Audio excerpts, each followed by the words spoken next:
Welcome back to my channel, Tara. Today, I have a story that will make you question everything you think you know about trust, family, and betrayal. This is a story from my Clara's Life Stories series. At my wedding reception, I was straightening my bow tie in the reflection of a copper backsplash I had spent 3 months restoring by hand. The metal was polished to a mirror finish, which is the only reason I saw him. My father-in-law, Gerald, was standing directly behind me. He did not see my eyes in the copper. He just saw my drink sitting on the bar. I watched him pull a small glass vial from his jacket pocket, 3 clear drops into my champagne. I did not turn around. I did not shout. I waited for him to walk away to greet a senator's wife. Then, with the steady hands of a surgeon, I simply reached out and switched our glasses. His poison was now in his hand, and the real wedding drama was about to begin. Drop a comment and let me know where you are listening from and what time it is for you right now. I would love to know who is part of our community. Most grooms would be panicking in the bathroom after seeing their new father-in-law try to drug them. But I am a restoration architect. I deal with crumbling foundations and structural failures for a living. Panic is a luxury I cannot afford. What I felt in that moment was not fear, it was static load. That is the engineering term for the immense silent weight a beam carries right before it decides to either hold the roof up or snap in half. I walked back to the head table, my shoes clicking a steady rhythm against the hardwood floor. I checked my pulse, 78 beats per minute. Elevated but controlled. I smoothed the fabric of my tuxedo and sat down next to Claire, the woman who saves children's lives as a pediatric surgeon, but could not see that her own father was a pathogen. She squeezed my hand under the table, her thumb brushing over my ring. She looked at me with so much love it almost hurt.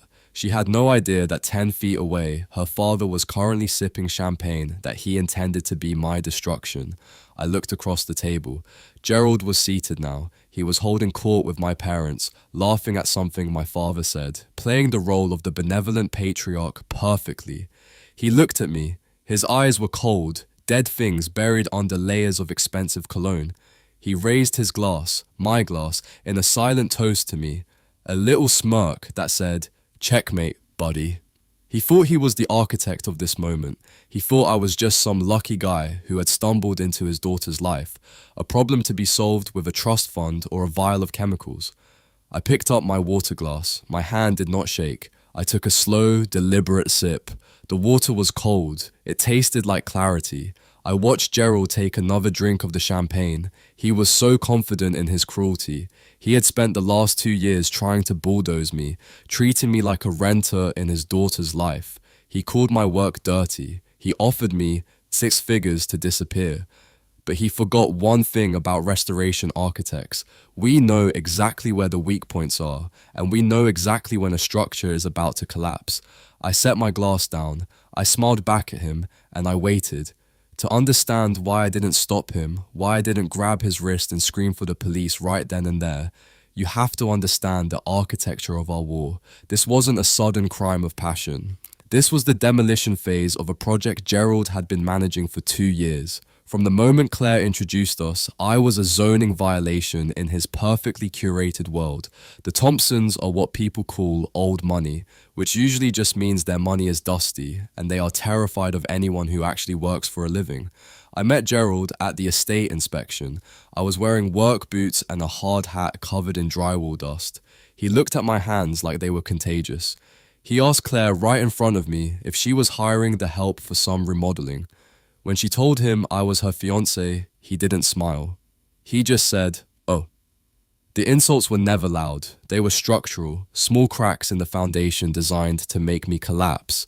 He would forget to invite me to family dinners. He would introduce me to their friends as Claire's project manager, ignoring my master's degree and my license. But the real structural failure happened 6 months ago. I was sitting in his library. He slid a creamy envelope across the mahogany desk. Inside was a cashier's check for $100,000. He told me it was a severance package. He said, "You are a fine man, Alex, but let's be realistic. You are new money. You build things. We own things. You will never be comfortable at this table, and I am just trying to save you the embarrassment of trying." I looked at the check. It was more money than my parents made in 2 years. I looked at him. I didn't tear it up. I didn't throw it in his face. I just slid it back across the desk and said, I think you're underestimating the cost of labor, Gerald. I'm not for sale. That was the moment his eyes changed. That was when I stopped being a nuisance and became a threat, and threats have to be neutralized. In psychology, there is a concept called an extinction burst.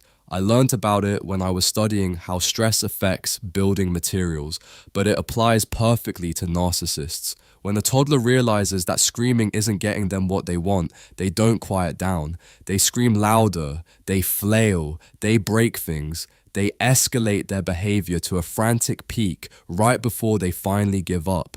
It is the last desperate explosion of energy to force the world back under their control. The week before the wedding was Gerald's extinction burst. He realized the bribes hadn't worked. The insults hadn't worked. The wedding was going to happen, so he went scorched earth. On Tuesday, he called our florist and tried to cancel the order, claiming the groom had died in a car accident. The florist, thank God, called me first. On Thursday, I found him in the bridal suite inspecting my tuxedo. When he left, there was a jagged tear right through the cuff. He claimed it caught on his watch, but I know the tensile strength of Italian silk. You have to want to rip it. I fixed the cuff with gold thread, a technique I use in restoration. I didn't tell Claire. I knew that if I told her, he would spin it. He would gaslight her, call me paranoid, say I was stressed and imagining things. He relied on the fact that his behavior was so insane that no rational person would believe it. So when I saw the vial at the reception, everything clicked into place. This wasn't random. This wasn't just hatred. This was the final detonation of his extinction burst.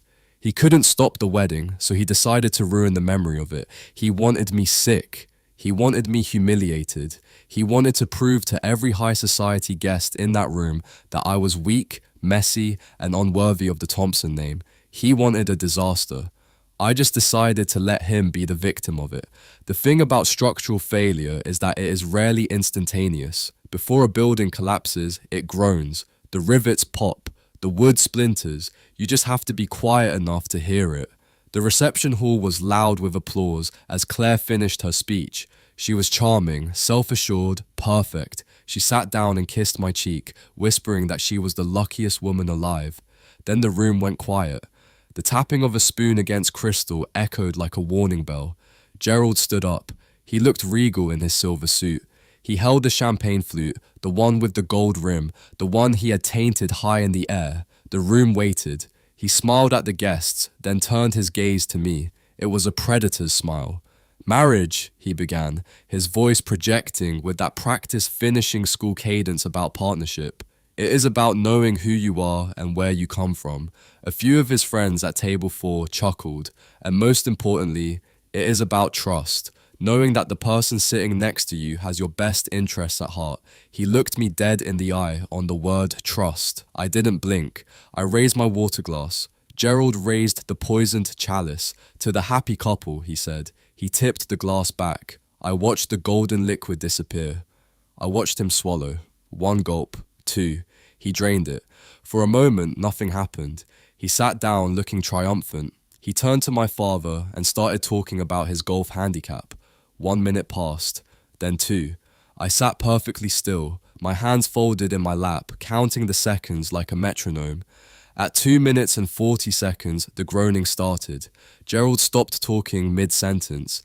He blinked rapidly, his hand going to his throat. His face, usually a mask of heavy foundation and composure, turned a violent shade of grey. He tried to stand up, maybe to excuse himself to the restroom, but gravity had other plans. His knees buckled. He grabbed the tablecloth to steady himself, pulling a centerpiece of expensive lilies down with him.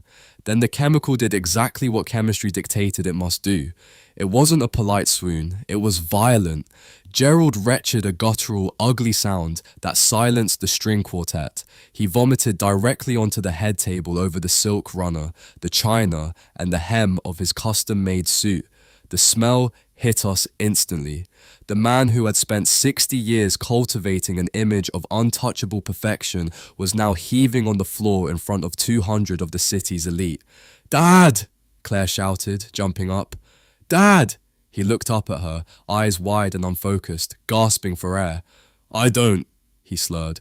I don't feel. He collapsed sideways into the mess he had made. The room erupted into chaos, but I stayed seated for 1 second longer, watching the ruin. It was ugly, it was tragic, and it was exactly what he had ordered for me. In a crisis, most people panic. As the guests screamed and crowded around, I stood up and took charge. I told the DJ to cut the music. I directed the coordinator to clear a path for the paramedics. Claire was on the floor with him, checking his vitals. Her surgeon training kicking in, she was shouting commands.